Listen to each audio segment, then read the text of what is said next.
Leche flan recipe ang ating lulutuin sa araw na ito. Gumamit lang ako dito ng 10 itlog. Paghiwalayin natin ang dilaw ng itlog sa puti nito. Ilagay lang natin sa mixing bowl.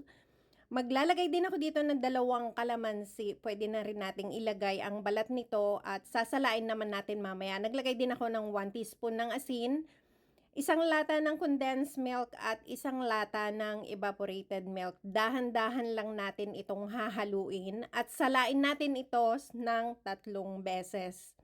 Nagkaramel na rin ako ng asukal sa mga lyanera.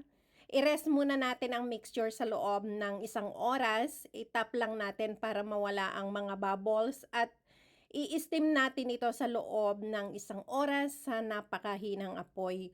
Pagkaraan ng 1 oras, i-check natin sa pamamagitan ng toothpick kapag wala ng sumamang mixture, ibig sabihin ay luto na ito.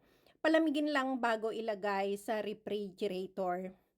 Ini-refrigerate ko ito sa loob ng overnight at isalin na natin sa ating serving plate. Napakakinis na leche flan. Maraming salamat sa panonood.